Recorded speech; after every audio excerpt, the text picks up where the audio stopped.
To the Nature Journal show. Haven't done a live for a while, but I am broadcasting right now from a blanket fort that I made. And so today I'm going to be talking about scrapbooking and nature journaling. And even though scrapbooking and nature journaling seem like very different things, there's a lot of aspects of scrapbooking that we can use in our nature journal. So I'll be showing you some examples. I'll also be doing some scrapbooking. So I got my materials right here. Mod Podge. I'm still using Mod Podge. I know a bunch of you are going to mention that there are better alternatives to Mod Podge for a variety of reasons, but that's what I have here right now. I think I might be able to find, might be able to find one other type of glue. Then we're going to talk about using different things from pressed flowers to old chocolate bar wrappers. This is chocolate that one of my Patreon members gave to me, and look at how cool the wrapping paper is on that. We're going to play with a little bit of that. From the sublime to the ridiculous. Also got some canned fish that I was eating in the desert while nature journaling out there. And what a better thing to include in a nature journal from a scrapbooking perspective. I'm also going to, I know some of you might not like this, but I got oftentimes you can get cheap art books such as this at libraries when libraries are doing sales. And I know, heaven forbid, I am going to cut up this book and glue pieces of these pages into my nature journal as a scrapbooking technique. I never would have thought of cutting up books, but I have been experimenting with it a little bit in the last year, and it can be a fun way to either get imagery or get some words into your nature journal with a scrapbooking technique. I also have some, publications. I was nature journaling in Anza-Borrego. They have a publication that's free there. What a perfect thing to cut up and stick into your nature journal. Some things like this have maps. It might have something about local events like a calendar. Maybe you went to some of these things, and you can glue those types of things in the front of your nature journal. And that is just a great way to incorporate some scrapbooking techniques into our nature journaling. I have more examples here. Here's another cheap art book that I found at a library sale, and talk about perfect stuff. Look at these are traditional Japanese stencils, and look at how cool these would be to cut out and paste in your nature journals. So I'm going to actually start going live on Instagram as well. So I'm just going to turn that on for a second, and I've got my station set up here. I'll switch camera in a little bit so you can see what I'm working on, but just wanted to introduce it. And about to go live on Instagram as well, which should be fun. So just showing a couple of the things that are really useful for combining scrapbooking techniques in your nature journal. Maps are always good. So let me show you some examples from a recent nature journal here. I'm going to set these up on the page, showing some examples. So here is some that I did in a recent nature journal. And what you can see, one of the best places to use scrapbooking techniques is probably going to be the very front pages of your nature journal. So in this case, this is a nature journal that I filled while I was in Ecuador, and I benefited from a lot of scrapbooking techniques on these pages. Right here, you can see a map that I cut out and glued that map just straight into my nature journal. I also cut out some packaging from some chocolate bars. This was Huma chocolate. This was a delicious chocolate that I tasted while I was in Ecuador, and I cut out some of that. This is a ripped out piece of a book. I'm not going to tell you what book it is, but anyone that can guess what book this is from. I know I was hesitant to rip a book, but this one is pretty common in publication and was a used copy. So anyways, I combined that with some drawings. These are pages that I ripped out from a small sketchbook. So scrapbooking techniques can be used when you nature journal potentially in two different types of sketchbooks. And you want to include all of those into one story. I personally prefer having the story of a trip all in one nature journal. So if I have pages in a separate sketchbook that I might forget about and not keep even in the same place as my original nature journal, I can cut pages out and stick them in here. Not all pages in this small sketchbook are going to make the cut. For example, here is this guy that got on the bus in Ecuador and started rapping, and asking for money. He was doing a freestyle and it was actually really good. He incorporated into his freestyle a mention of me. I was walking down the aisle looking in my sketchbook. So I thought that was cool. And I gave him some money and did a quick sketch of him. But you can also see right there next to it a scrapbooking technique where I glued the bus ticket stub into my nature journal. So a lot of you are probably aware of many of these techniques, but let me show a few more. I really do like taking the packaging from food I'm eating or tea that I'm drinking. So this was the first time I think I tried that, but this is from a tea that I was drinking during the Wild Wonder conference, and I cut a piece off of the box and stuck it in there. And here's an example with a chocolate bar, a cool chocolate bar wrapper. So these are all really accessible techniques, and some of them can apply more to nature journaling than another thing you could do is you could even print stuff out on a printer. This was during a conference, the Wild Wonder conference, and these are little tags that I created just by printing out the schedule. So if you're at an event or you have a printer, you could print maps, you could print a schedule, and then you could even print that onto sticker paper and stick that right into your nature journal. There's a lot of ways that you can use scrapbooking techniques, and they can be an unlock for many people. A couple other things I should mention while I am here describing this is stickers. If you have any stickers, this is from the Wild Wonder Nature Journaling Foundation. Obviously, you could just stick those right into something. Another thing that is really fun to experiment with is I didn't end up making any of these when I thought I was going to make these in the canopy of the rainforest while I was nature journaling down there, but I didn't end up using these sun print kits when I was, up in the trees trying to nature journal in the canopy. But you could do these. They're really easy. You put them outside with a leaf or something on top of them, and they create a cool print.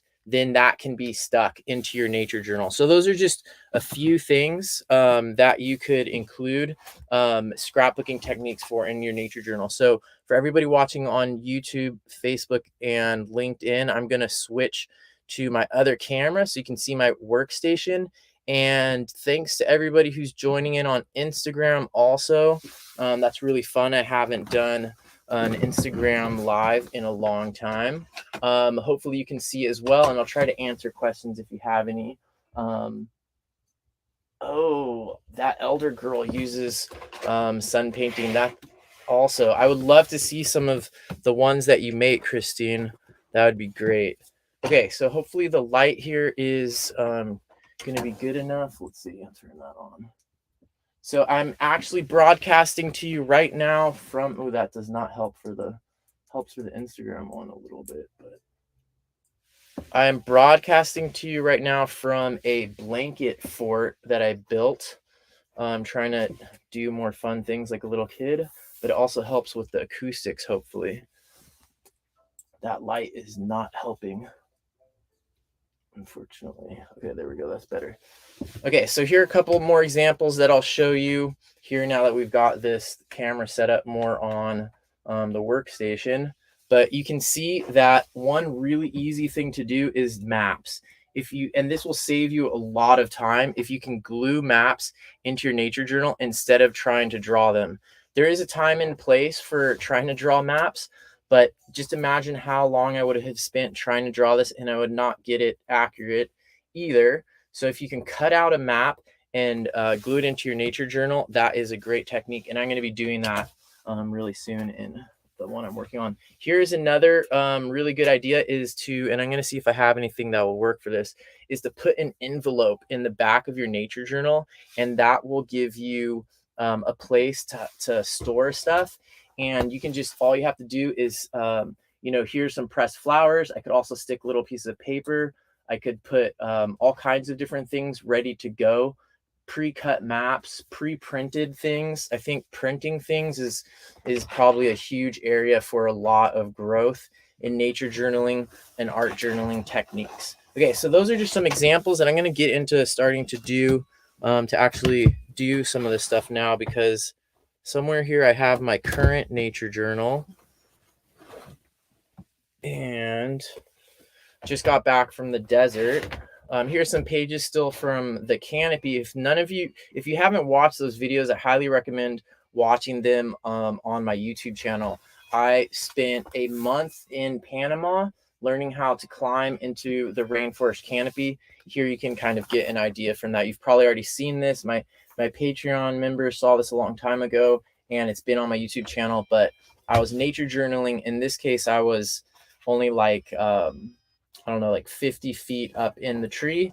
But in this case, I was 20.5 meters, so a lot higher. And some of these pages were done up there in the canopy. But then I was just in the desert, and I made some new videos about that. So be prepared. I'm not going to share all of the content because some of it's part of a top secret project that I'll be sharing about later. But I did a lot of trying to understand these mountain patterns. And what I want to do now is some scrapbooking techniques in this nature journal, because look at this. The index is going to go here, but the front page is often a good place. If you have any gaps anywhere, you could glue things into them. I have this whole back area here, so I'm definitely going to do some scrapbooking techniques there. And I might actually start with that. So here's a pressed flower, and you've probably already seen some of my other videos where I do pressed flowers.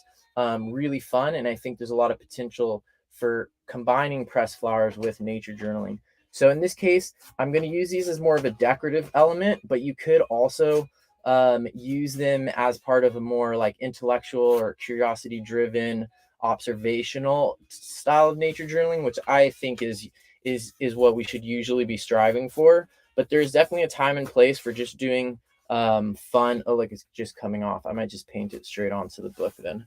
There is a time and a place for doing stuff that is just ornamental. So one thing I could do is I could just keep this over here on the side and see if I want to combine anything with it actually.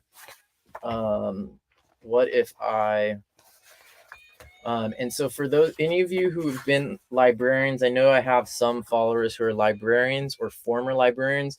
You might not like this part, but this is not a library book that I checked out. This is a library book sale where they're getting rid of stuff, and I bought them. So don't worry, I'm not defacing library books. But what I am doing is defacing books. And I think there is a time and a place for that. I really like this one. One thing you can do with scrapbooking techniques is just sort of collect stuff in advance. And this would be a good time to have the pocket in the back. So for example, I'm just gonna rip it.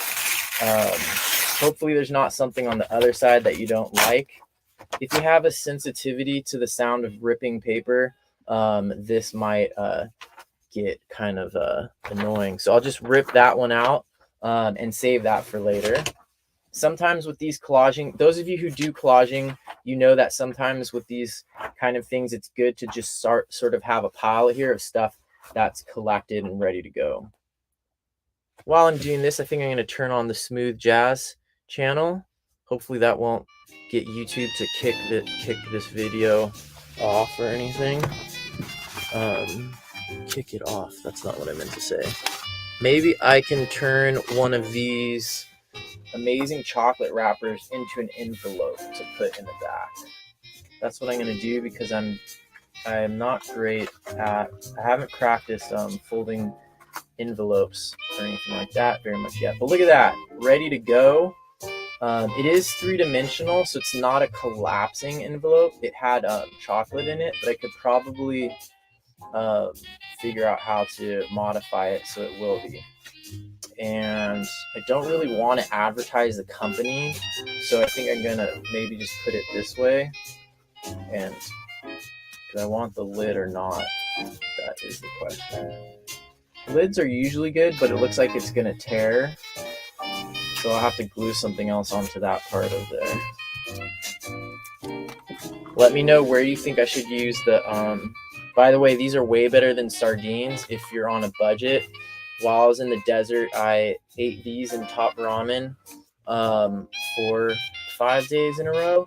But these are way better than sardines on a variety of levels. But if you have any ideas of how to creatively cut this up and use it scrapbooking, let me know. This was an important part of my trip, so I definitely want to include it because I was eating these every day. All right, so I think this is ready to go. And now I'm wishing I had my other glue here as well, but I think I took it to the desert and left it in my car. You can indeed use glue sticks. I use glue sticks for a lot of that collage and scrapbooking I did in Ecuador. However, I think it's probably not archival, and I have no idea if at some point that stuff's just gonna like peel off. So if you are concerned about your nature journal or scrapbook being preserved perfectly in a museum for the next 1,000 years, where humans in the future will come in and enjoy the crisp perfection of the colors and all of that, then you want to make sure you use archival things all the time. Let's see, I could also just tape this, which would be way uglier. But this part, oh, that's the part that is going to be visible. Okay, I'll tape it on the back. Or what if I made it open like this? All the way. Alright, so first thing I'm going to do is I'm just going to glue those ones to the middle one. And I'm going to use a sacrificial brush for this. This is Mod Podge. I know it's not the best anymore. I have been taught, but it's what I have here, so I should have put some water in, perhaps, to make it spread a little bit better, but this will probably be fine.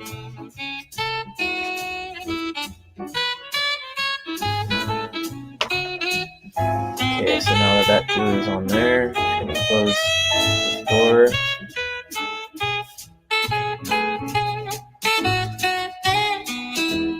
And that one's not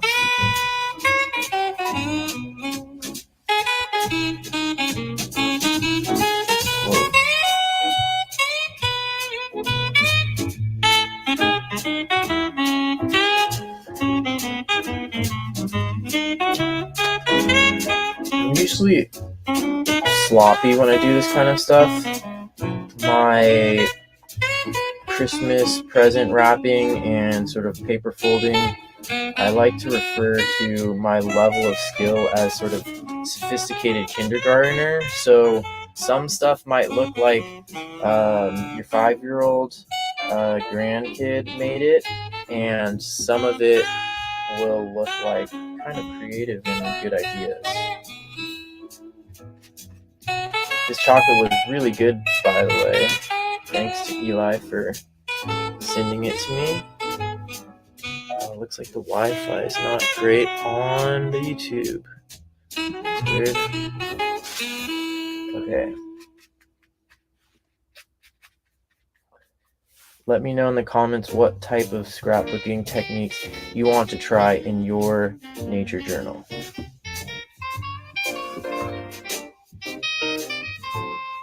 I used to have this piece of, I don't want it up there. I want it like down. There are implications of where you put it on the page, and I can't remember what they are, but not too close to the middle probably. And I want to put it out of the way. Probably what I should have done is I should have done other collage stuff underneath here to put in a background. I also could have done like a big watercolor wash, but I didn't think of that until now, because then you'd be gluing on top. Otherwise, like if I want to draw something, it looks cool if it looks like this overlaps something completely and intentionally. But if I have a drawing that kind of just ends here, it doesn't look as cool in my opinion, at least. All right, so now that I glued that sort of envelope thing, let's see if that, I need a little more on this part. So that's just made out of a a chocolate. Oops, that's not good. This is just made out of an old chocolate thing, so you can find good materials all over the place and use them for something like this. I think I have a little clip I could use to hold this. So one of the reasons why I like talking about this stuff on my channel and doing videos about it is because I think I'm not an expert at this. This is sort of an ancillary thing to my nature journaling, but I think sometimes watching someone fumble with something and maybe not be most expert at it can actually be a better learning experience and more motivating than to see someone who makes it look super easy and has it all perfectly polished. Here's another tea bag. I did mention earlier things from tea or chocolate.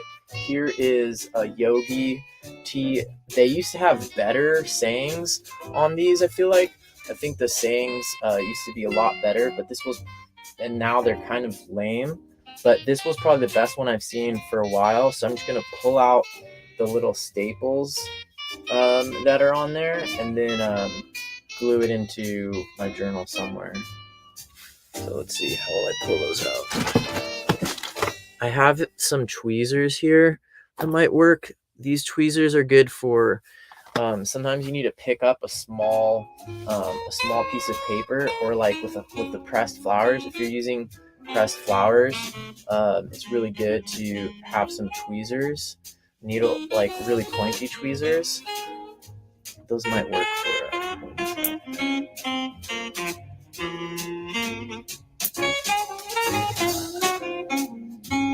there we go. Perfect. So if you ever get, and I know this is kind of cheesy, but if you ever get a fortune cookie or one of these tea, like cliche wisdom quotes that you like, you can save them and put them into your nature journal or your sketchbook or your scrapbook. Also, I want to point out yogi tea. I don't have the box with me, but the box has a lot of stuff on it that is really ornamental, just like this chocolate, but a little bit less classy. And you can cut those up and put those into your sketchbook as well. A really good technique. I wonder if I could fit this flower. A cool place for this flower could be like right on the inside of this. Will it fit there? Oh, it will fit there. All right, I think I'm gonna do that in a minute once this dries out a little bit more. And I'm actually going to I'm going to flip back some pages. Since I have this here, I'm not worried about my pages all sticking together. And I'm going to flip back some pages and see if when I get to my Anza Borrego pages from the desert, if there's anywhere I could use scrapbooking, because I have some stuff, a couple publications. Like here is another Anza Borrego publication that's free, and you can just get these things when you're visiting somewhere like that, and they have maps and you can cut these out. So if there's any way I can use this, ideally I would have done some of this in the moment in the field and I could combine it more seamlessly. So like, for example, I'm a little bit messed up here because my Borrego Springs desert pages start right after this this class with John Muir Laws, and there's no space. So like ideally I think a map would go sort of at the beginning of your pages about a certain place, but in this case I didn't plan in advance, so I didn't make the space necessary. One cool, like pretty creative thing to do would be to somehow rip this map and make it kind of butt up against this horizon line here and give this sort of illusion that there's like a map back there, but that's a little bit technical and too artsy, and I risk kind of messing up this page, which being precious about something doesn't help your learning necessarily. But here are a couple openings that I see, and I could use either of these, would be great places. So I think I'm going to use this one. Let's see if I can, no, this is not going to fit there. It's kind of big. Let's see, how much of that do I actually need? Well, I didn't even go down to this part. So I'm going to rip this map out and check the back side to make sure there's nothing I need. This is from another trip to Anza Borrego last year. I made videos about that one too. So if you've seen, there's a series of 3 videos. It's called Nature Journaler in the Desert Alone, and that was from that trip last year. All right, so I'm gonna make sure I don't rip out the part I want. I'm gonna turn down this jazz music. It's kind of annoying. Oh, Mindy's here. It sounds like Mindy has some experience with scrapbooking and stuff. So I'm gonna rip this up. Oh, Norma's here on the Instagram. Yes, I am back in the good old USA. Yes. Thanks for asking. I am in San Diego. Okay, so I'm gonna rip this. Oh, I should mention there's a nature journal group in Anza Borrego, in Borrego Springs there, and it's really cool. They actually meet twice a month, which is a lot for a regional club. Oh, I'm about to accidentally pull out this whole the scale, the scale and the orientation north. Oh well. Borrego Springs. Okay, I need all of this. A lot of times when ripping out a map or ripping out any sheet of paper to glue into your nature journal, I think that aesthetically, I think it looks good if there's still a right angle on it somewhere. Sometimes, you know, like the way it is right now, you can see there's actually two right angles and there's a ripped side. And I think having that corner and being able to like set it into your page like that, you can see that I think that looks good. Whereas if you have something that's just ripped on all edges, sort of like this, it can look good too. But when you're composing it on a rectangular page, I think having one corner can be really useful and look really good. Unfortunately, in this case, well, I might be able to do it, but I would have to rip out San Diego, which in this case, I don't want to sacrifice information, I should say, for style. So I'm not gonna rip out the part that says San Diego, but I am gonna take more off here. I also ideally don't want to orient this map like sideways, because I think it doesn't fit on the page here, and it's not as interesting information. Shoot, I'm not gonna be able to fit all of this on the page, so unless I cut off more of the part I'll cut off more of the part where I didn't actually go. It's a pretty big, Anza Borrego Desert State Park is pretty big. All right, barely gonna fit. Okay, so let's cut this with a straight line. I don't need to show where Orange County and Los Angeles are, so I'll cut those parts off.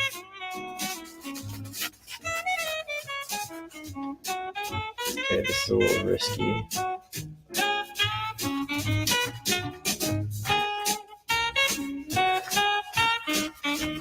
Sunday scrapbooking.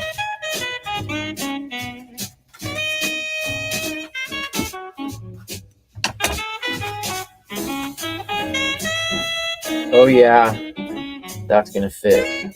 Okay, great. So I'm just gonna leave that there and hopefully I'll remember it.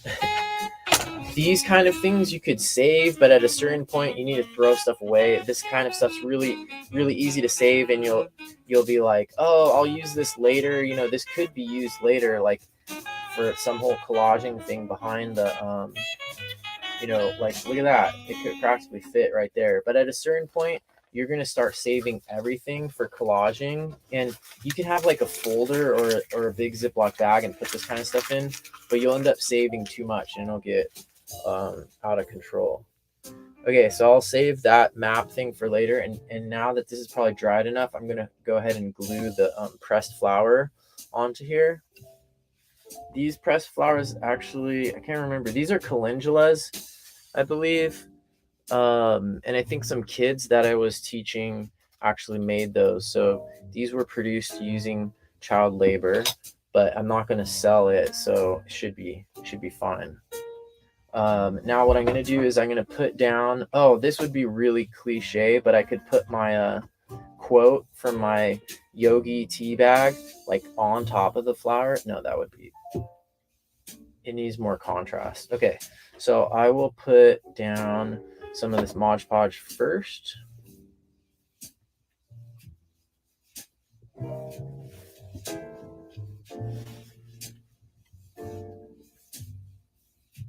Uh-oh, I got Mod Podge on my hands already.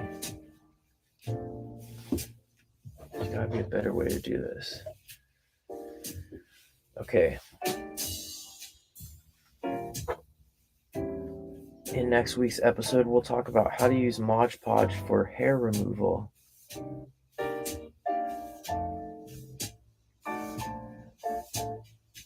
Oh, it's not as contrasty as I was expecting. Look at how the color changed when it got onto the... Wow, that's crazy. It's much more subdued on the black paper, at least right now. And I bet as I paint Mod Podge on top of it, it will get even more transparent. But hopefully when the Mod Podge dries, it will become more opaque again.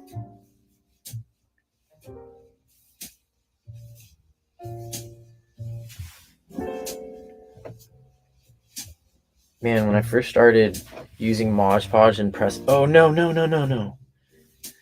When I first started... You have to be careful with these petals. When I first started pressing flowers and using Mod Podge and doing stuff like this, I got so into it. I went through Mod Podge so fast and filled up my flower press. Oh, it's going to be kind of messy. Like I said, sophisticated kindergartner is the style of art that I'm working in and judging myself by. So if your grandma would put it on the refrigerator, then it's good enough. I'm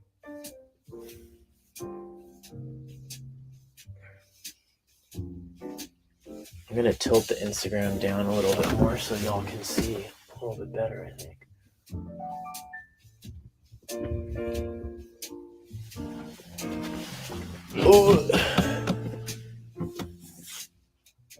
Oh, Mindy has some good questions.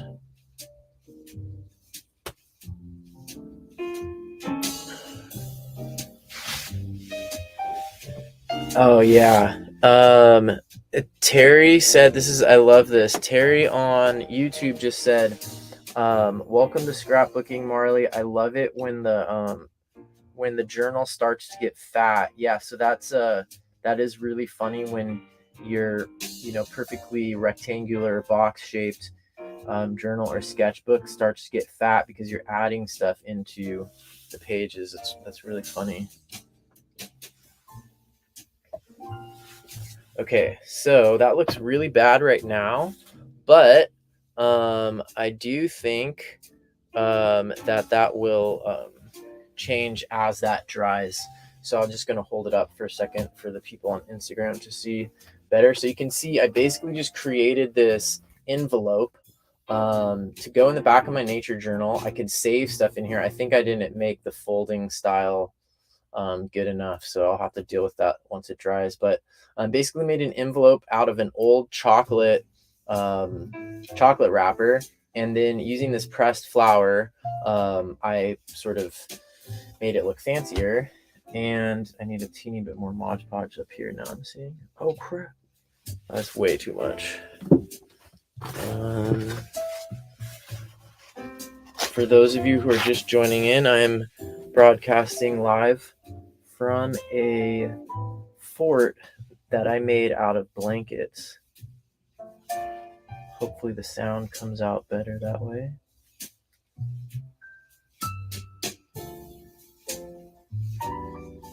So there's definitely better ways to use Mod Podge, and there's even better things in Mod Podge, but I'm not going to talk about those ones right now. Okay, so now that I did something really classy looking, I'm going to use the... did anyone give any comments on how to use the sardine box? So one thing you can do is sort of like the poetry where you cut out, or I guess kidnappers do that. Maybe they don't do that in the movies anymore, but they would cut out sentences from they would cut out words and letters and create sentences from like newspapers and magazines. So one of the things you can do with stuff like this is find things that you like, like maybe you like wild caught or naturally smoked or something like that, and you could cut just those words out and stick them in out of context and create new associations. So that's one of the other things that you can do with words. And I think sometimes nature journalers forget, and maybe visual artists in general sometimes forget how powerful words can be and how to play with them in the same way you play with your other types of art. So doing some like trying to create some poems or just funny ad lib things based off of the words that you get on boxes like this can be really useful. And ideally it's something that you're have some connection with, and it's not just like, you know, people buy scrapbooking stuff online where it's just like a package of random things, or even like those Japanese prints that I got. It's not necessarily like something that have a direct connection to. If it were related to the desert and this desert trip, maybe.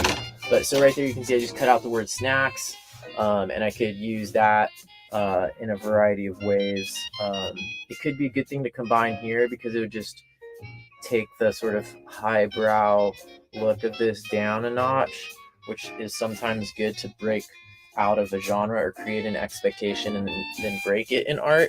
Maybe I shouldn't be giving away those kinds of art tricks. But anyways, you could do that. I used words like that in one of the journals that I showed from before. Let's see here. This one, it worked really well. Was it this one? No. What was the other one? Here's a good one. This was the ticket stub from the bus. For those of you who follow me on Instagram, you should check on my YouTube stories, and on there when I'm traveling, I put some crazy stories of things that happened. And one thing that happened is this bus broke down while crossing the Andes. And this is the ticket stub or whatever from for reclaiming my luggage. This bus broke down in this super sketchy, dangerous spot up in the Andes, and I had a YouTube live to do that evening from a new apartment that I was moving into in Quito, Ecuador, sight unseen. So there was a lot of uncertainty about how I would get out of the mountains and into the city. I basically had to start hitchhiking, and it's a long story, but it was all on my Instagram story. So I took that and that little tab. That's one of the cool things about some of these ticket stubs and baggage claim things. They sometimes already have an adhesive on them that you can use. So stuck that in there, but that's not the thing that I wanted to show. What I wanted to show is this one where I used words. Not there. Wait. Hey, look. Oh, look, it's sticking from the glue. Look at that. You gotta be kidding me. So this is the downside sometimes of using Mod Podge. Oh yeah, this is a terrible one. What am I getting this one for? I hate that page. Here's using tape. I talked about this in a recent video about using maps in your nature journal. So you can use tape to create like a whole separate folding paper, and you can do this when there's not enough room. Like this page was already full of nature journaling, but I was able to use tape to create this insert there. That is really fun. That's a clear packing tape. Oh, I see someone's commenting about clear packing tape right now, but I'm a little bit behind. I don't know where the one is that has the words cut out and used in a creative way, but you get the idea. It's one of my other Ecuador ones. Here we go. I think it's in this one. No, it's not. Nope. 48. Here we go. Okay, so check this out. This was just, I don't even remember what this was from, but here is a chocolate company, and they had on the package, it said, Empieza con una historia. So it starts with a story, and I just cut that out and thought that'd be the perfect thing to put at the beginning of my nature journal. So this is just something from a package like this, and you can create cool new meanings with it. Here I have Galapagos, and then I have this other quote where it said, we dream about its future, and that was part of something, and I wanted to combine that with Galapagos, even though they weren't combined originally, I don't think. So those are some ways. I even have this piece of a COVID test glued into this one. those are some ways that you can use words that you cut out in a scrapbooking way in your nature journal or your travel sketchbook or whatever you're doing. These techniques apply to a lot of different things. All right, so I'm going to go now. I need to put something here so that this doesn't stick to my next page. I'll probably just do that. And maybe I'll use another one. I should check in with the comment sections. Speaking of clips, Karen Colson gave me this amazing corner clip. So if you like these, but you don't like how they stick off the page and how you can't, when they're sticking off the corners of your sketchbook, you can't stick it into your nature journal bag, you're going to love these corner clips because you can clip your page closed, like in windy conditions, or if you're worried about your watercolor moving things, and it is really flush so that you can stick this back into your nature journal bag, and it's just a really nice solution. So I'm going to leave one of these clips, like hopefully leaving it right here is all I need to protect this while I work on this other one. I think this will work. Famous last words, right? Let me see if I can get some more outside light in here. Okay, I'm going to check in on the comments section. If you're on, lots of cool people just joined on the Instagram. Clear contact paper, said Christine. Haven't tried that one before. That sounds interesting. Okay, and then I'm going to check in here on the YouTube comments. Cindy's asking about the Pilot Fudayaku pin. Oh no, please don't tell me that, Cindy. I actually need to buy one soon. It sounds like you're saying they're currently not available. Don't scare me right now, okay, Cindy? That, wow, okay. I will look into that later. Yes, Karen Colson, you could use this envelope to store flowers preserved that way. Exactly. Clear packing tape. It is very, very useful. All right, so I'm going to go ahead and stick this map in here. It's not really that cool aesthetically. I mean, it's okay. You know, this would look a little bit better if it were even like maybe crumpled up a little bit, or had more contrast with the paper that it's going to be on. Maybe this could be a totally bad idea. I'm not sure. I'm listening to an audiobook about called On Being Wrong right now, and it's about error and being wrong. It's very interesting. I'll talk more about it later. So that looks cool, but that's probably going to make it way harder to glue down. Good plan, Marley. So if you want to read a book about being wrong, I highly recommend it. It's just called On Being Wrong. And it's something that people don't think about very often. And our brain is actually biased in several ways that make it hard to even realize when we're wrong, and do often the opposite and basically try to maintain that wrong belief by changing what we're actually observing from the environment to fit incorrect model. And yeah, anyways, it's a really interesting book, but one of the things they talk about is the importance of messing around and how that affects learning, and that if you're right all the time, you might not be learning as much. You're just going around the world confirming the models that you already believe in.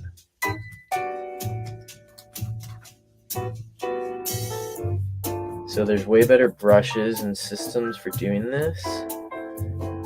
But if I show you the sophisticated kindergarten level, then you'll be more motivated to try it on your own and best my technique. Because if I can do it like this, I'm sure you can do it. All right, ta-da! So ideally, I would have probably had all this stuff with me on my trip. And like, if you're staying in a hotel room, or even if you're staying in a tent, you could come back and do this kind of thing in the evening, or in the case of Anza Borrego and Borrego Springs, you could go to the like public library during the day, which is what I was doing. And they might even have materials. You just have to sneak into the kid area, which is what I do anyways, or ask if it's okay to sit in the kid area. A lot of times there's not kids in the dedicated kids areas. So at the public library, you could probably use some of their glue even, or crayons. Maybe not, but at least the public library, during the middle of the day while you're visiting somewhere or in your hotel room, you could be doing these scrapbooking techniques to enhance. Or for the people, there are people in Tanzania right now with John Muir Laws. They're nature journaling over there in Tanzania. They could be, they have really long days. I did that 2 times with him, and the days are really long. You're probably gonna be nature journaling the whole time, but if you just do a little scrapbooking in the evening when you're at the hotel, that'd be great. That reminds me, I'm going to be leading a nature journaling trip to Ecuador this coming August. So in August, I'm going to be leading a nature journaling adventure in Ecuador, and I'm putting together a team of people who want to go on more of an adventure with their nature journaling. We are going to go on some hikes. We're going to do a teeny bit of basically glamping, but it's going to be really awesome. We're going from the Andes all the way down to the Amazon, stopping at some cloud forests in between, nature journaling hummingbirds, butterflies, geeking out big time on nature, and we'll probably do some scrapbooking type techniques. Oh yay, someone just used this, which is, I think, is the first or second time anyone has ever used that. Thank you so much, Valerie on YouTube, for giving me a $10 donation. That is really awesome. That feature hardly ever gets used, but if anyone else wants to do that, that would be really appreciated, because basically my Patreon is the only way that this actually I got my first check from YouTube this year. I'm very proud after I have more than 250,000 views and like over 300 free educational videos and that I've been creating over the last 4 years, and I got my finally first check from YouTube for $100. So just a little over $100 for I wouldn't say not thousands of hours of work, but let's just say a lot of hours of work. So anyways, really appreciate that, Valerie. And I'm glad that you like the texture. I think that was actually, the crumpling was a good idea. And thanks for using that. I think it's called like a super chat feature or something like that. Thank you. All right, so onwards. I think this is probably fine to close the page.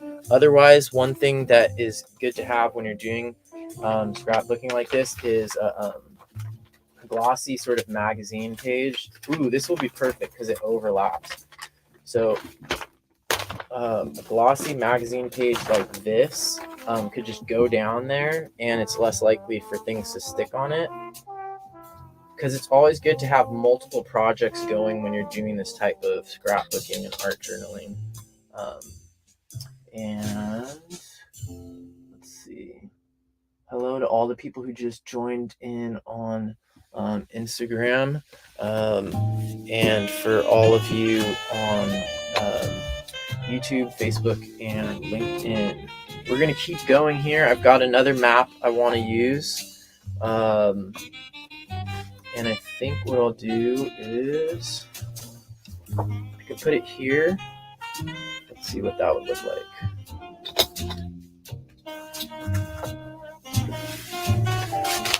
Let's see what that other map even looks like. Oh, I'm also, while I'm talking about Anza Borrego, I'm considering leading a nature journaling trip in Anza Borrego Desert a year from today. So that would be February 2024. If you want to go nature journaling in the desert in the winter, it's really, really nice. It's usually really nice climate in the winter. And I'm considering leading a nature journaling trip out there. Oh, here we go. This is a great map. But see, the size is not not good unless I have it be like a fold out. But I didn't go to all of these places, so let's see if I can cut this up. I didn't even get down to here, so I could probably... Wait, I came in from Julian. Okay, so let's cut this all off and see what we have after that.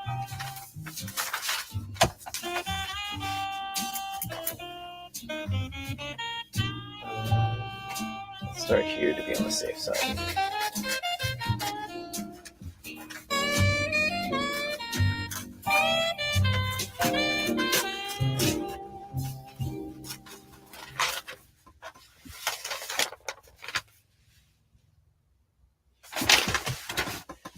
Okay, I didn't make it that far out this way, so I probably don't need very much of that.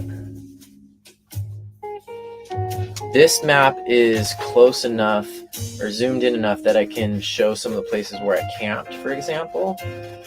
So finding a map that actually makes sense for what you're doing. Swamp Place, first camp, Coyote Canyon. It's not showing Coyote Mountain. Okay.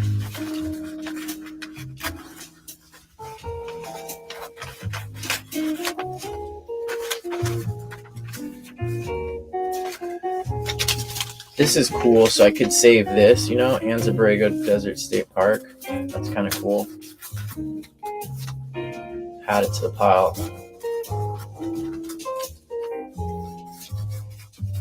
So with this kind of stuff, I recommend erring on the side of erring and not getting too perfectionist about trying to plan like where everything goes, or else it'll take forever. And you'll just not get anything done, and you will learn way slower. For me, learning is sort of the main thing. So if my learning is being slowed down, I try to notice that and make adjustments. I kind of like the way this one, I don't know if the colors faded over time, but there's almost like a pastel color. There's sort of like a pastel color to this map that I really like, and I think it goes with the stuff that's already on this page, so I like that. And I wish I could, maybe I could rip this part off to include these swatches, desert color swatches. This is a silver green color or silver blue color that I was seeing a lot in the desert, and it was tricky for me to color mix, so I want to show that, and I think I don't need that part of the map anyways. So in this case, I'm not going to do a deckled edge. I'm going to cut it. Sometimes there's a time and a place for different edges, you know? Speaking of different types of edges, I do think that the different types of edges and textures have an effect on how the eye moves across the page. And I think a lot of times when we're talking about beauty and composition in a piece of art, a lot of times it has to do with how the eyes move across the page. And so figuring out how people's eyes move across the page, and I think this is even more the case with books. So if you're working in a sketchbook, if you're working in something that has two pages that face each other and the pages turn and there's more pages with more images behind them, then I think the eye movement thing is even more important and relevant even than like a painting or a standalone drawing. So thinking about those eye movements is really important. There was a great class. It was like a very high level class at the Wild Wonder Nature Journaling Conference this year, taught by the Headless Sketcher. He's on Instagram as the Headless Sketcher and does these amazing pieces that combine drawing and calligraphy text. I interviewed him on the Nature Journal show a while back, and I think it's called like Nature Journaling Style with Vitor Velez, the Headless Sketcher. And he's really cool. He did a class at Wild Wonder about composition and talked about eye movement relative to circles versus squares. And that kind of blew my mind. And I think that a deckled edge on a piece of paper versus a smoothly cut edge is probably a similar thing as the rectangles versus circles. And depending on what that margin is, that outline, the eye probably moves around it in a very different way as it traverses the page. So that would be something funny to experiment with. Okay, so let's see here. It is possible with some of these glues to paint over things and create like a sort of protective coat. I'm not gonna do that right now because I don't have a big brush and I don't want to like mix water into the Mod Podge. Also, that can be the thing that sticks on the other side. So, Recovering Soul. A Recovering Soul left links on my other video for how to fold paper. Thank you. I don't think there's a way. I don't think there's a way to fold. Put links into the. There might be a way for me to do it, but I don't think that participants can do it. For those of you on Instagram just joining in, welcome, and some good conversation going on and tips from the people that are watching on YouTube. So if you follow me on Instagram and are watching this, but you've never seen any of my YouTube videos, you should go check them out. And I have the same name on Instagram as YouTube, as Facebook, as LinkedIn. So Marley Pfeiffer, Peifer, Marley Pfeiffer. You can find me on YouTube and see the videos there, and the chats there are usually pretty active and some really great tips and wisdom in the chat and the community there. Okay, so I'm going to go ahead and use my little yogi little tea thing, this silly tea thing, and put that in somewhere here around the trip. Maybe I could glue it into the map. That could be cool. Oh, you know what I want to do? I want to burn the edges of this. That would burn the edges of this and glue it into the map. It will make it look like something from Lord of the Rings. So hopefully I won't the smoke inside of my I am inside of for those of you who don't know, I am currently inside of a fort that I made out of blankets right now. Doing this live, making sure the sound is better that way, I think. And it's just fun to be in a fort made out of blankets. So hopefully that's not a bad idea to try burning something while inside of here. Oh, I think that was my Google Calendar telling me it's nap time. I'll save my nap for later. And let's see if we can create a burned edge without burning up the whole quote, because these quotes, like, you never know when you're going to get a good one.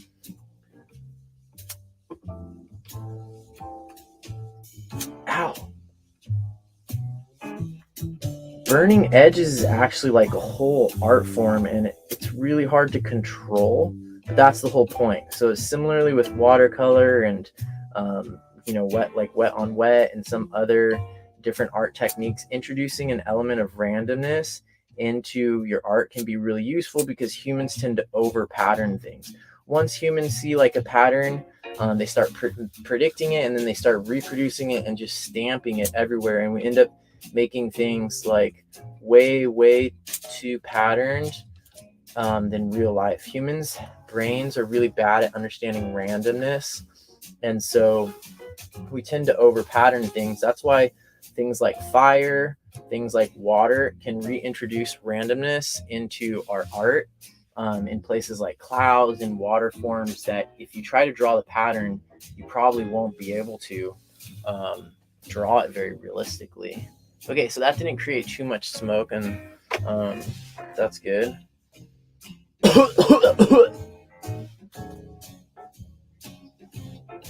Smooth jazz and burning paper. Just glue that in their catty corner like that. Oh yeah, I love that. You can fake burned edges with a brown stamping ink pad. Very cool.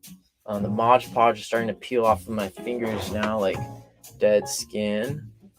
But let me hold that up to the Instagram folks so they can see how that came out.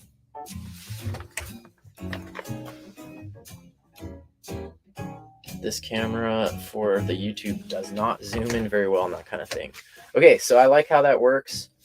Burnt stuff can, it could stain my page over here, but this is why I like a fault tolerant style. So if I were super precious about this drawing, and if all the lines were done very thin or something, and I got a little bit of where everything was like really dependent on this precision and clean lines, then I get a little bit of charcoal from this thing over here, and it could ruin it.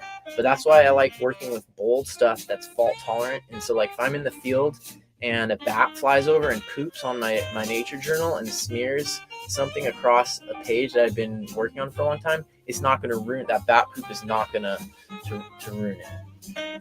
Okay, so let's do a couple more types of techniques here. And I think it's almost time to cut something out. This could go on forever. Ooh, I'm going to show you one other tool I like to use when doing this kind of stuff. And that is one of these, it's like a paint pen with silver. And so one thing you can do is draw over things. It's really cool if you have black paper or other colors of paper. Okay, I'm just going to get a few more things here. Maybe I should do that one I already cut out of the Japanese prints book. Even though the black doesn't go with the black. And see, this would be too similar, I think, to put next to these ones. So I don't think I'm going to do that. You see how similar this is in a lot of ways? I don't think that would be good. But what about the front? The front needs the index, so I don't think I can do it anywhere there. Could be on the other side, or maybe I don't need to use it right now. Okay, I'll add it to this, back to this pile. What else do I need to use? I don't think there's anything else from, ooh. Look, there's an agave right there. And a different version of the map. That would have worked better, but oh well.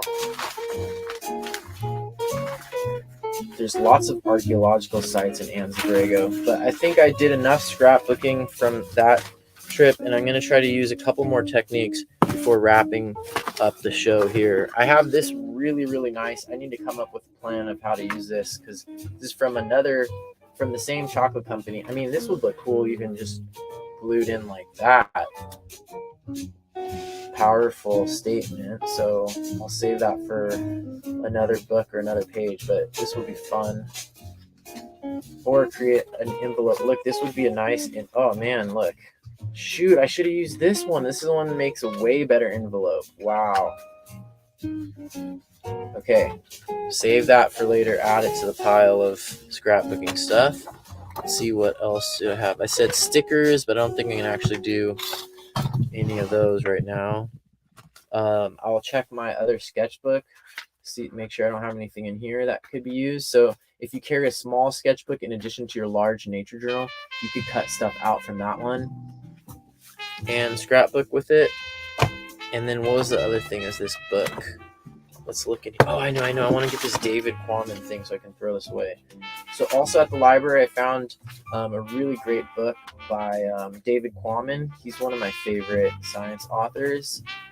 And I'm not a big fan of dust covers on books, especially when they have a really nice cloth binding. A lot of times the dust cover is really ugly in comparison. However, the dust cover is a good thing to cut up. So I think I'm actually going to cut, hopefully this isn't too fanboy of me, but I'm actually going to cut this picture of the author out and put it somewhere. Maybe I could use it somewhere funny, and then I can just throw the rest of this away. Part of the reason to do scrapbooking is so that you can get rid of stuff. Like once you cut out the only part that matters, like you might be saving a ton of National Geographic magazines, but there's only one thing in the National Geographic magazine that you actually care about.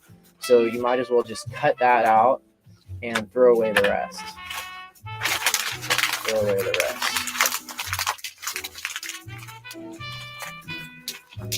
Okay, now I have this huge pile of...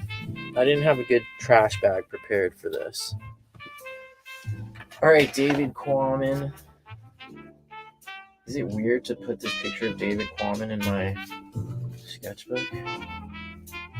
Maybe I need to cut something out from one of the articles to put next to it. Let's see here. Where is that book? Shoot. David Quammen's book. Maybe I could just cut out something from the... where is it? Shoot, don't see the book. I left it in my car. Okay, fine.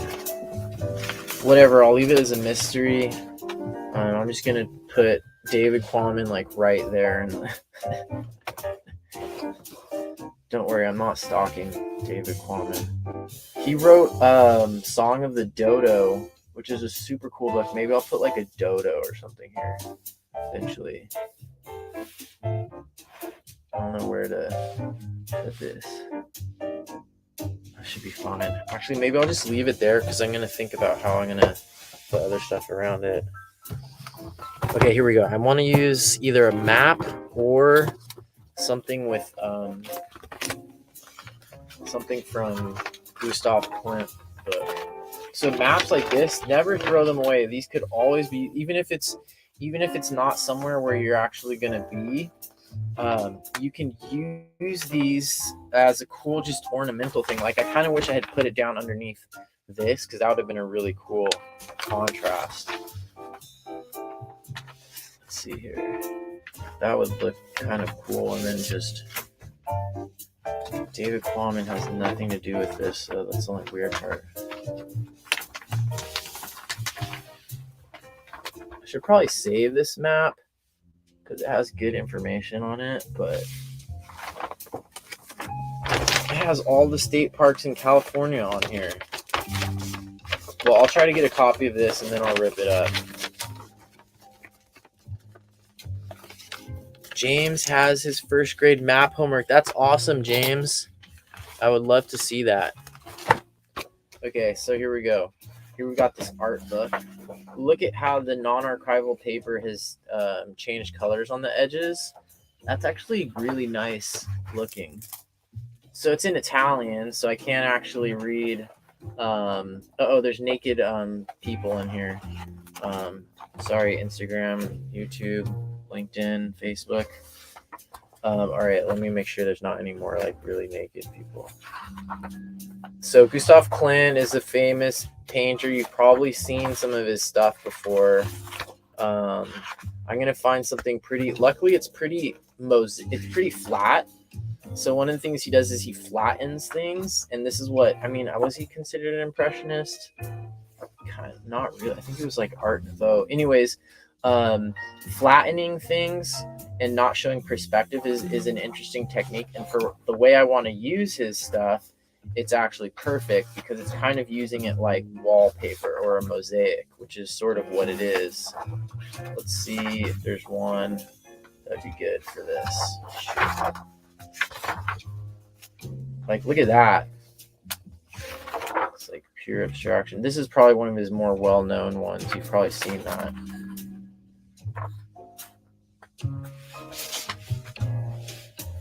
That doesn't look right.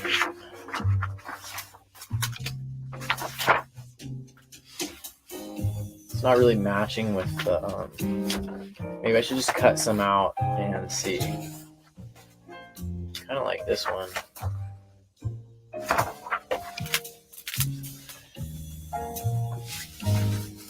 All right, so I'm just going to cut that one out.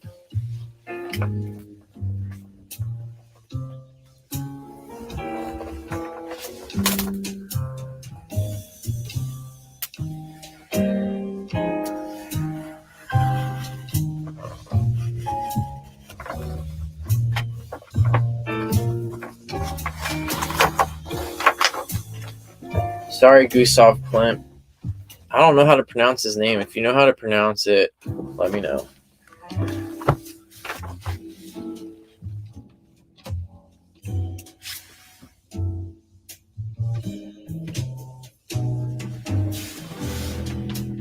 Oh, cool. Marie just joined in for a little bit on Instagram. All right, let's cut this up. I think it was Austrian artist. Very unique. You can look at some of his paintings and it's like instantly recognizable, the style. I mean, it seems like that to me.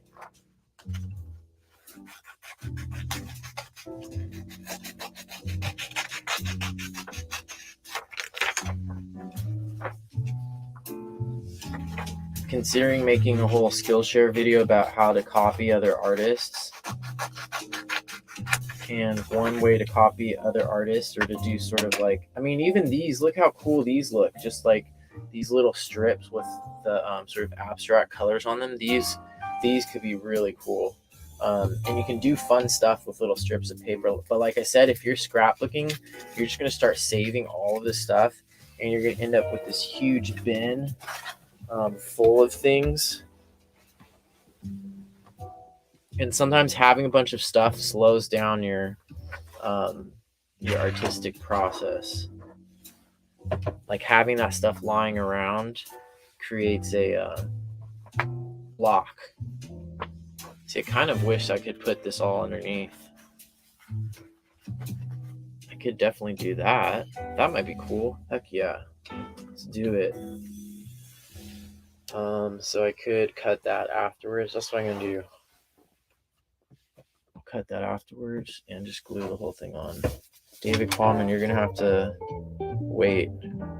Or maybe you could go right there. All right, just to go quickly and not overthink everything, I'm going to put David Quammen here and put that Gustav Klimt thing there.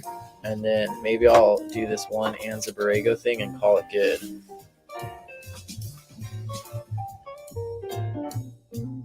I'll put that right there. Why not? Okay, let's go.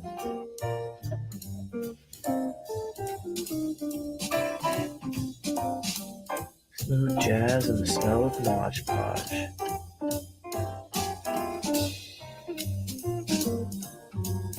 Broadcasting to you live from a fort made out of blankets.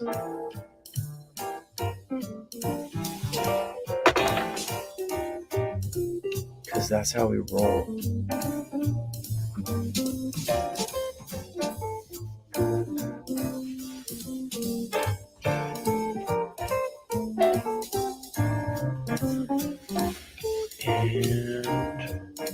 Do David next. Maybe I could use some of the silver. See, it would be really cool if there was a background color already painted like on all of this instead of white. But that's the kind of thing that takes more pre-planning than the sophisticated kindergarten level of art that I'm currently using and subscribe to.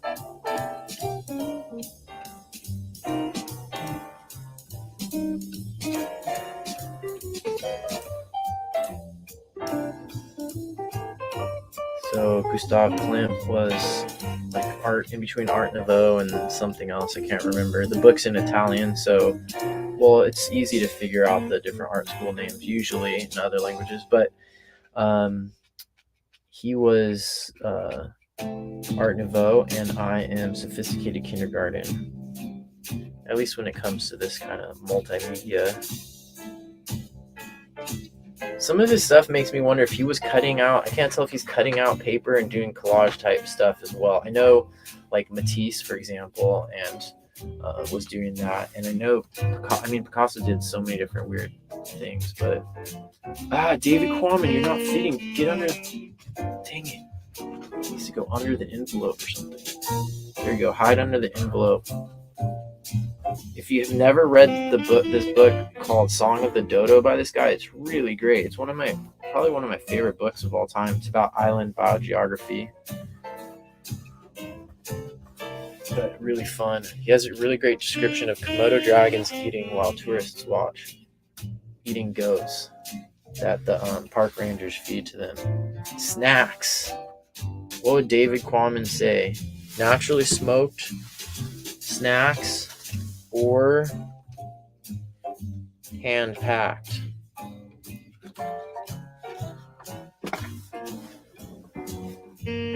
Crown Prince. Oh, Crown Prince would go better next to the brand.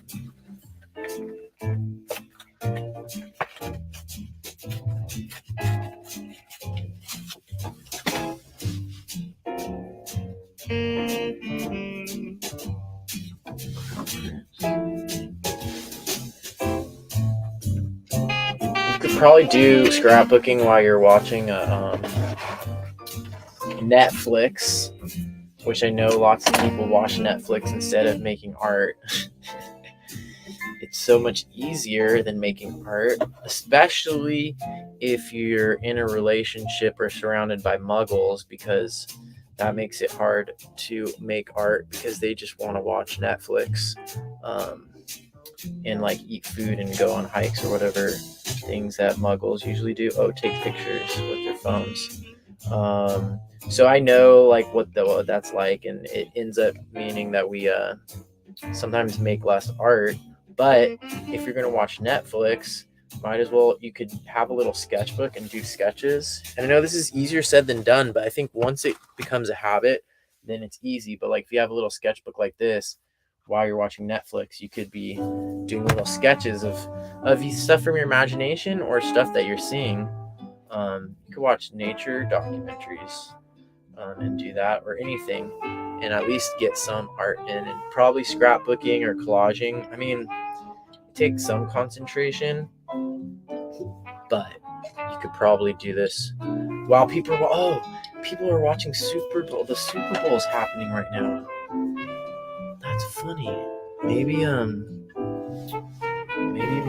my audience doesn't really watch very much Super Bowl.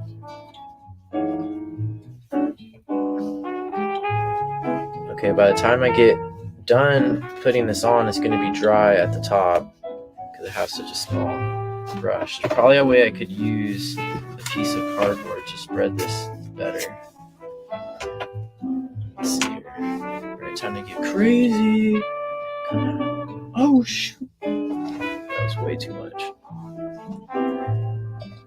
Come on, Mod Podge. Behave. Oh, that was a bad idea. Good thing I'm reading this book about being wrong and making mistakes, because according to the book, it's good to make mistakes and be wrong.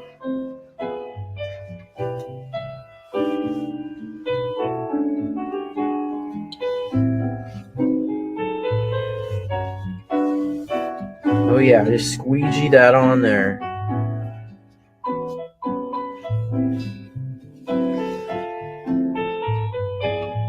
This poor lady's gonna get totally...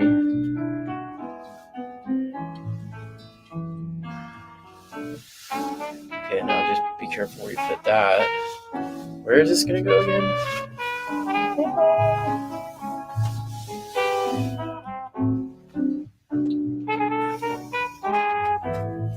Oh, I forgot the top sticks off, so I'm going to have all this Mod Podge coming off the top. This video brought to you by Mod Podge. Look at that. That's pretty smooth. See, this is the trick right here is go to the friggin' yard sales or those library sales and get these old art books, because this paper right here, I mean, you could basically just turn it into like,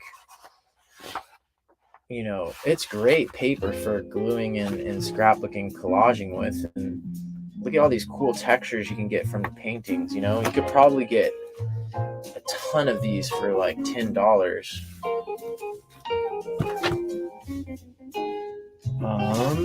Let me make sure there's not a huge mess happening up there. No, I'll deal with that edge later.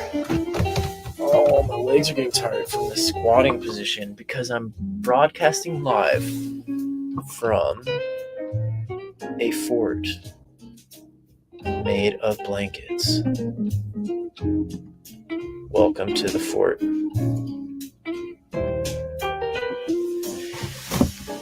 Because the acoustics are better here. Oh no, it says I'm paused too. Welcome to the blanket fort, where we're broadcasting from live. It's cheaper than my old studio. All right, back to the action cam. Oh, Eli's here. Eli, do you recognize this paper? Oh man, Instagram says I'm paused due to poor connection. I knew I shouldn't have given the Wi-Fi password to the sketchy neighbor. Dang it. He's probably like mining cryptocurrency or doing some kind of scam. Before you give your Wi-Fi password to the sketchy neighbor that knocks on your door that you've never met before, just Google briefly, is it a bad idea to share my Wi-Fi password with my neighbor? And then you'll see a bunch of reasons why you should. Such as slowed down internet connection that keeps pausing my Instagram. So Eli, you probably recognize this paper. I just made an envelope from the amazing chocolate that you gave me, and I'm doing some scrapbooking techniques here in the back of my nature journal that I took to Anza. All right, so this will be good for the back page. I can stick, once this is fully dry, I can stick stuff into this envelope that I want to use later. I used an old water brush that basically wasn't working anymore to paint the Mod Podge, because whatever brush you use to paint Mod Podge with, it usually gets pretty messed up. And I know Mod Podge isn't the best, but I did have a little bit of this left over, so I wanted to use it. And this lasted in extreme, I would say in the storage shed / blanket fort that I'm in right now, the temperature probably and humidity probably fluctuates like crazy, and this Mod Podge was like 1/10 empty, sitting around in this environment for like 7 months, and it still works. So in my opinion, that's a pretty good product, because a glue stick would not survive that, and some other glues that are probably more expensive, look at that, would probably not survive that situation either. So I'll consider that a good thing. All right, I'm going to show quickly some of the other stuff that I did. So for those of you who weren't here from the beginning, here you can see a map that I ripped out from this Anza Desert visitor guide thing. And maps are one of the low-hanging fruit for scrapbooking if you want to incorporate some scrapbooking techniques into a nature journal in a meaningful way. That's a really easy and good one. And then where is the other thing I glued in? I think there was just another map.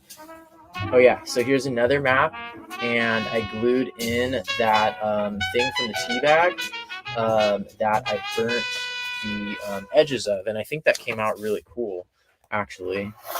So here's that for people on YouTube, Facebook, and LinkedIn, and for Instagram it's gonna be upside down, but you can see the tea bag right there. It's not the actual tea bag, it's the little thing that they put the yogi quotes on. So those are all techniques that you can use for combining scrapbooking with your nature journaling. And I think that these are all things that can really, no matter what kind of nature journaling you're doing, these things can really unlock new creativity for you. They can help you try new things, fill pages, and just get more out of your nature journaling and learn faster and have a more interesting experience. So I'm not going to open it right now, but I'm really excited to announce that the art toolkit that has been sent around, actually I'll just get to the box part of it, but this is the art toolkit that got sent around from my Patreons. And what it was a whole setup for nature journaling using the art toolkit brand and a sketchbook, and we mailed it around from one Patreon member to the next, and each person got to try it. I'm going to do a full sort of reveal and page flip of this on a special episode just for Patreon members, but just to remind you that I support the Nature Journal show through my Patreon members and my own funds.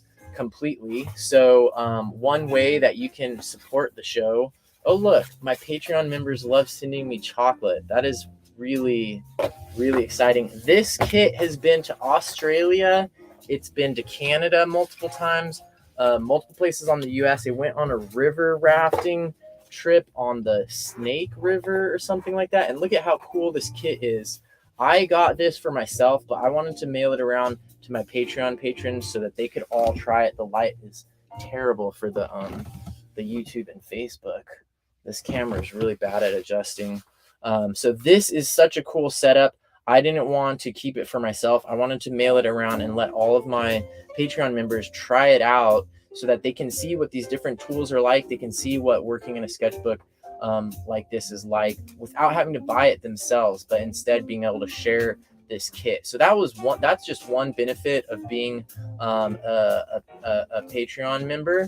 And there's a lot of other benefits too. I'm not even going to go into all of these pages right now because I'm going to save it for a member only video that I'll be doing for my Patreon members. So if you go to patreon.com/MarleyPiper, you can learn more. You can support the show and support the mission to make the world a better place through nature journaling. Thanks to everybody for joining in. I see Karen and James are here on the YouTube and Facebook, or they're on the YouTube. So just multi-streaming from the high-tech recording studio here in the Blanket Fort. Thanks to Valerie for using that super chat feature to donate $10 for the show. That is really appreciated. And thank you all for tuning in. New episode on Wednesday on my YouTube channel. It's going to be me nature journaling in the desert. Yeah, so if you want to see where I've been nature journaling in Anza-Borrego, we looked at some of the maps and did some scrapbooking with the pages today. But if you want to see me nature journaling out there in the field, then tune in on Wednesday, 6 p.m. Pacific time, as usual, and a bunch of exciting new content coming soon. I'm also going to be making some Skillshare videos, filmed a bunch for the Skillshare video while I was in the desert. All right, everybody, thanks for tuning in. Bye. See you on